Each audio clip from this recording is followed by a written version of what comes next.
What is up, guys? Thank you so much for checking out my last video, which is also my first video reacting to anyone's songs. I'm so glad I chose Hua because you guys were awesome. You gave me so much feedback, so much support, and encouraged me to do another reaction video. So I was like, why not? Because Hua is such a versatile singer. It's gonna be a wonderful journey ahead of me if I'm gonna do his reaction videos. So I've been asking myself, what is the next video? And the song Cancer, in Chinese I, came into my mind.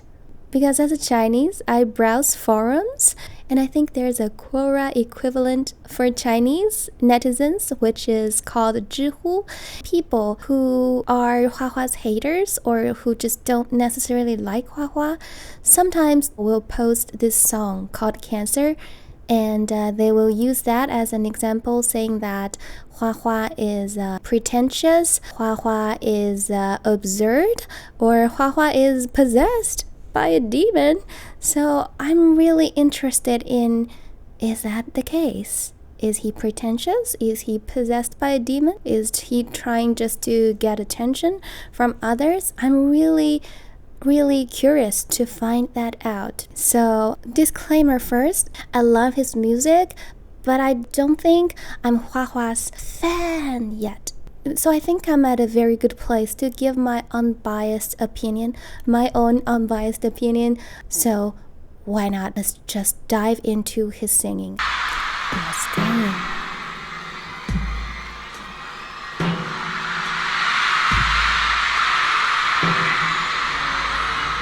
Wow, dude. The chords and the drums are giving me major triangle head vibes in Silent Hill. That's some mood and atmosphere right there. Oh my god.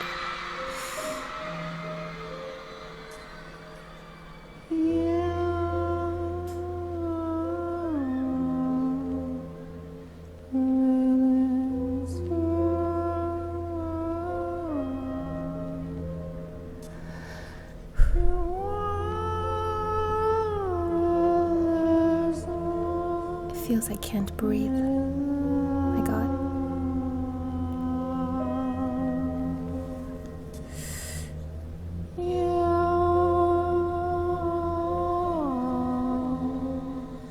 What the heck?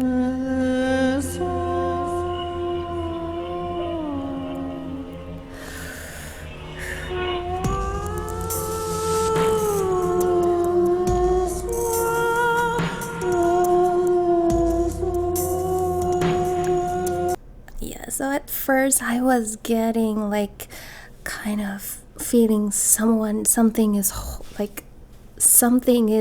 grabbing me and holding me and I can't move. And after a few seconds I started getting major tingles in my body. And the awesome thing is that he still kept beautiful legato in his singing.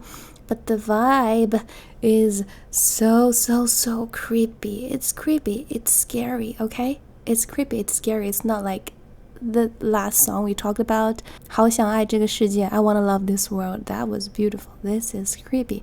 But his voice, still legato, still beautiful, still resonant. And let's keep going and see what happens.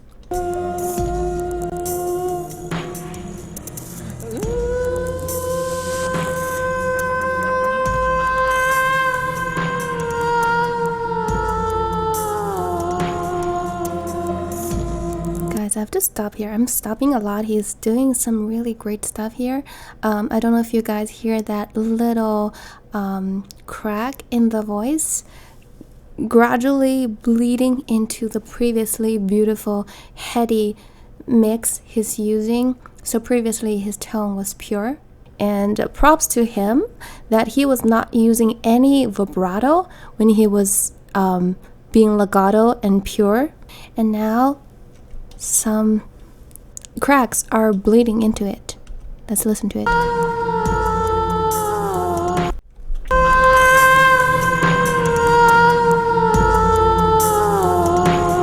hear that? One moment of it's as if the reality is starting to distort for 1 second and then going back to its normal. It's getting creepier and creepier. The reality is shaking. That kind of feeling. Let's go.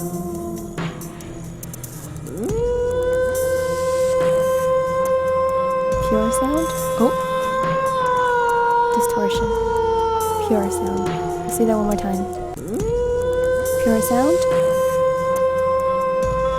Distortion. Pure sound. That's cool. Cool. Goosebumps.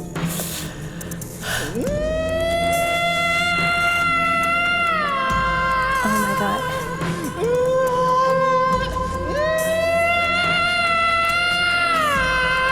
Yeah, play with it. He's playing with the colors of his sound so well.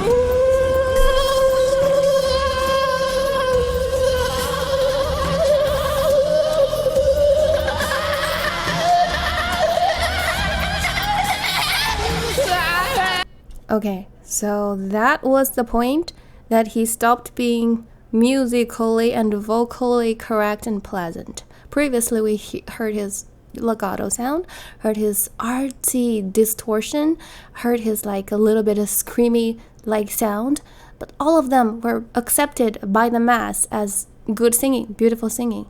And now that I can't even recreate that, that kind of broken sound is something new, and it really creates the feeling that insects or contagions or something is dominating my body, dominating my reality. It's unpleasant. From the beginning to now, it's unpleasant. And right now, even his sound is becoming unpleasant, It's not what our brain is used to receiving.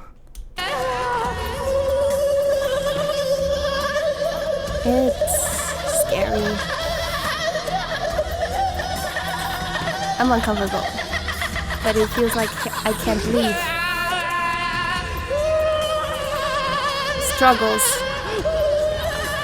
Pain. This is tense.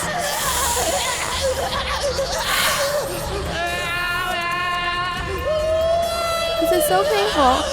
I want to escape, but it feels like I can't.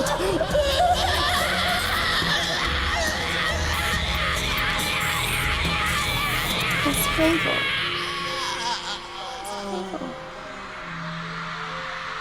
It's so painful.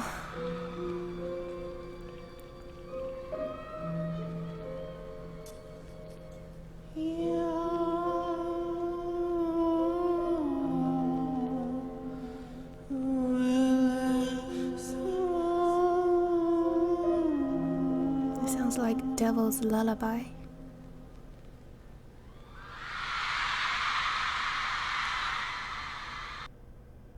Okay, so that was the whole experience?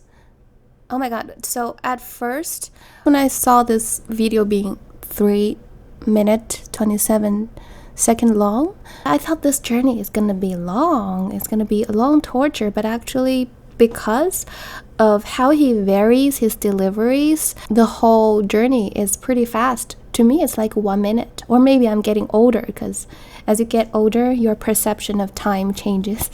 1 minute passes a little bit faster than when you were young. Okay, jokes aside, this is such an interesting experience because it was unpleasant, but it was fun and new at the same time.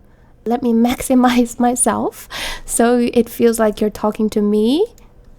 Okay, my heart is still pounding from the adrenaline, I think, that I got from watching his cancer for the first time. It was really, really impressive. I don't watch horror movies, but I would imagine horror movie fans would experience something similar, adrenaline. And the horror movie fans would probably want to revisit the movie again and again. For me, I feel the similar. I never imagined myself wanting to go back to a quote-unquote unpleasant song one more time, but that was my mind telling me to do go back to that song and play that one more time. I think partially it's because of the adrenaline that my body likes as a coffee junkie. Another reason, huge reason, is how interestingly he lays out the colors of his voice. As I always say, he is really masterful when he is using his voice. He knows his voice, from a pure sound to distortion to screaming to unorthodox sounds. He blends them so well, and it feels like, first, it is not an act to garner attention. From my point of view, it is not an act. There are so many better ways for him to get attention as a pop singer. Some would even argue he is an idol singer. There are so many other ways that could get attention. And to me, the whole performance felt genuine. I don't think that's ego-driven and trying to garner attention. And second, I don't think he's possessed by a demon. I think he's a very, very good actor. He goes into the character really, really well, and that's it. He's not possessed by a demon. Because if he is, he won't be a singer still singing today. And to be honest, it's extremely satisfying to watch someone staying in the character the whole time during a performance, even if there are fans cheering, even if it's a live show. You know, especially in songs like this, it just doesn't make sense to be like, hey, thank you for cheering. Now let me go back to my really painful state, right? So he stayed in that state all the time, and it's natural that some people would think like, he is possessed. In my opinion, he's staying in the character, and it really would not make sense if he goes out the character and interact with the audience or even the surroundings. It's supposed to be something that's, you know, psychological horror. It's supposed to be something that's non-interactive, hence looking a little bit possessed but not really possessed. And third, do I think it is weird? Now let's define what weird means. If weird means out of norm, yes, it is weird, but I think in a really, really good way, because for years, people have been doing weird music. They have a name for it. It's called experimental music. And most of the time, experimental musicians are not as popular as pop musicians. It's even stated in the name, pop singers, right? And it's awesome that Hua Hua has that courage to bring out an experimental piece and lay that out in front of a bigger audience who may or may not be experimental music fans, who may or may not be open to that kind of concept that music could be unfamiliar or even very, very unpleasant. So there is a theory. Let's get a little bit nerdy here. There's a theory about what kind of music that we really, really like. We like music that are predictable, but not too predictable. And when music is in that state, it generates the most amount of dopamine in our brain. Okay, so experimental music is less popular because it's mostly unpredictable. It doesn't use the normal chords we hear in pop music. People joke about, if you know 4 or 3 chords, you could write all the popular music you want. To me, that is an overstatement, but it has some truth in it. And experimental music is not as pleasant as popular music because it is unpredictable. But does that mean we need to stay in the confined place called popular music? Actually, to me, the listener's choice. But a lot of time, the listeners are not given a choice. They're not even exposed to experimental music because when we turn on our radio, when we go on YouTube, we get recommended what? The popular music, the pop music. So I'm really thankful that Hua Hua took the chance and he had the courage to risk being disliked and showed what he think is musically creative, musically valuable. To be honest, if I were a singer and as popular as him, I don't know if I'm courageous enough to do that. It even takes a lot of courage for me to shoot this video on a YouTube channel that right now only has 70 subscribers. Imagine the amount of non-ego that would need for him to do that. So I respect that, and I think it's awesome.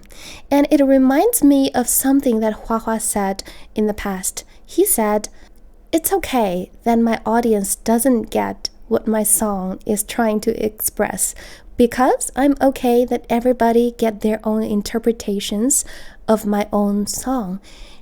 At first, I was like, as artists, we want to express ourselves. It doesn't make sense that the audience doesn't get what I'm talking about.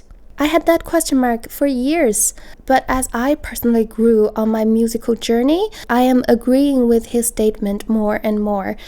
A singer, a musician, an artist really do need that kind of let go mentality to really be authentic.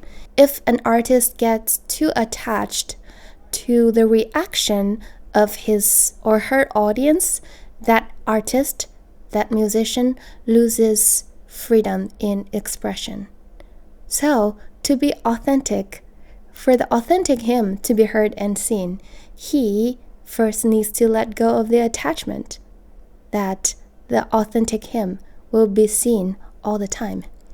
It's such a paradox, but it actually is not.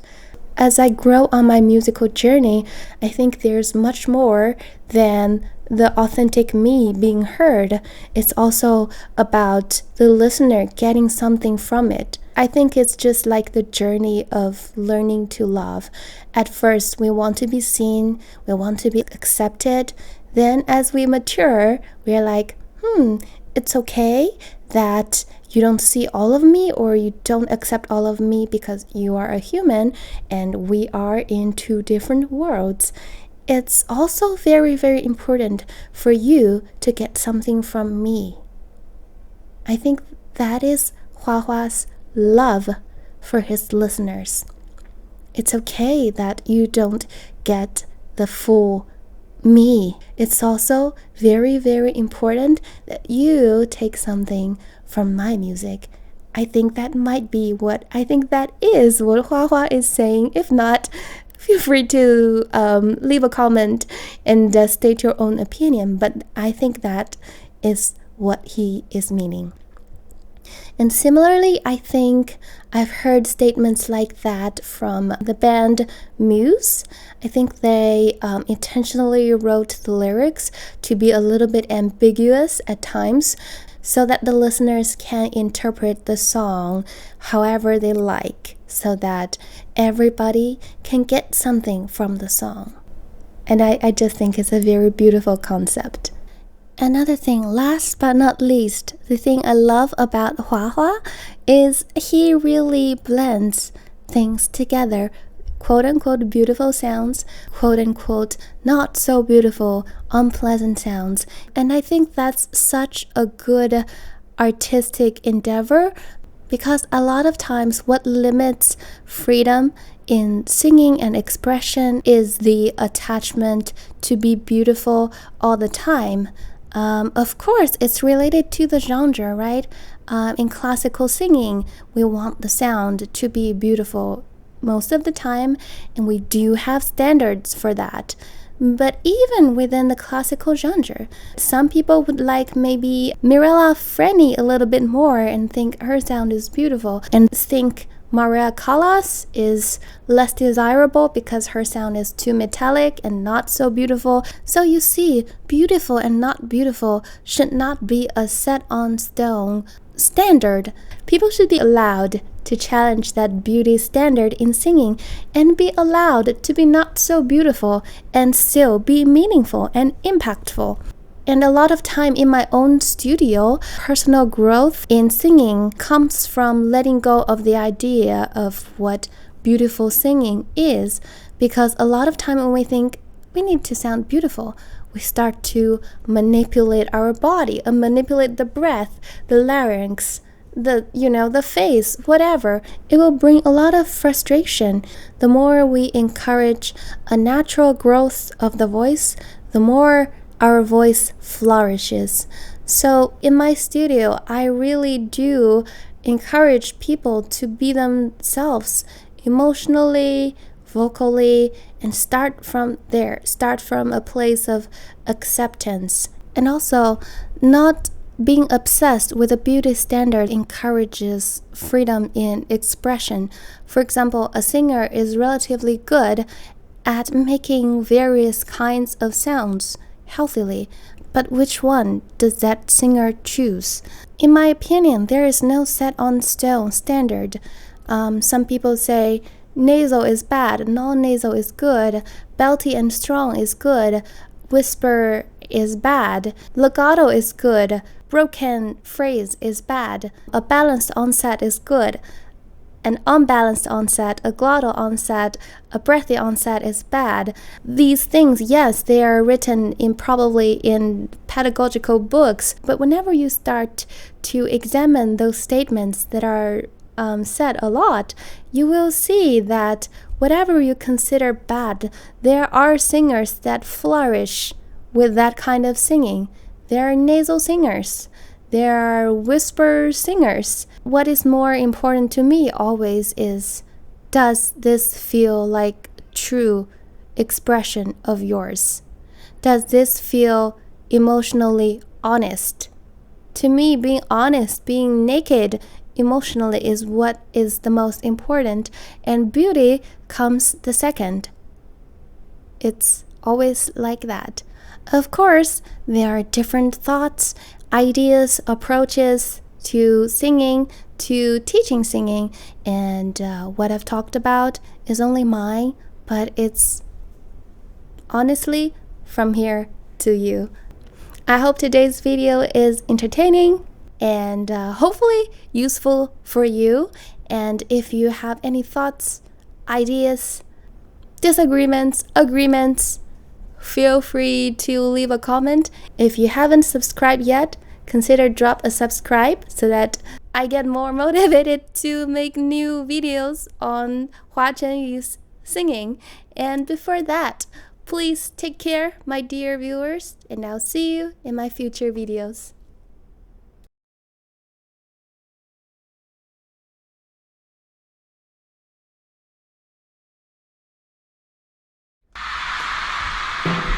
First, the steps of the cancer cells. So scary and so sneaky, like this. It's still acceptable. It's not painful yet.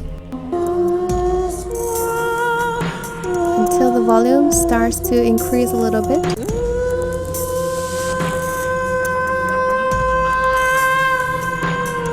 Now the monstrous part is starting to show. The ugliness in the vocal is starting to show.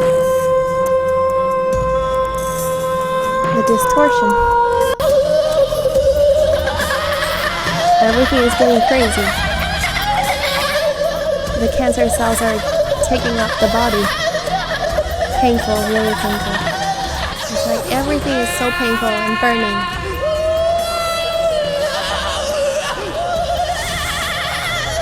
Even second time, this is, oh my god, this is intense. The melody, that's the same as the beginning, comes out one more time, the piano melody.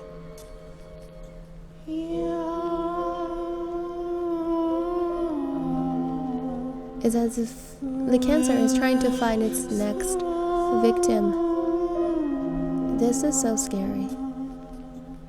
Or it's as if the body is being eaten up by the cancer cells. Nothing is left. So to me, this is either about a physical cancer, the cancer we medically talk about, or it's about a kind of a crazy toxic mentality that takes up the once lively mind and nothing is left, and the toxicity is ready to find another victim. So it could be physical, could be emotional, could be even about something in the society.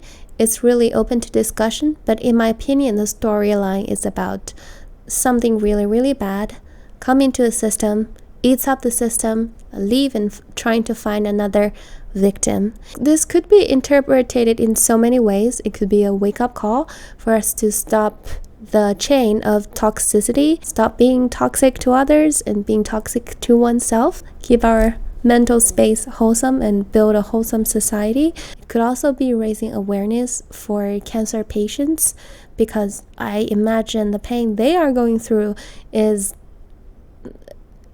maybe 1,000, sorry, I'm getting emotional, is maybe 1,000 or 10,000 times more than what we felt during the song. It couldn't be measured by a song. We're only peeking through this music into their painful world, but it's not the whole picture. It's definitely not the whole picture. So this song could be raising awareness. It really could be anything, and I guess that's what Hua wants from his viewers: freedom of interpretation.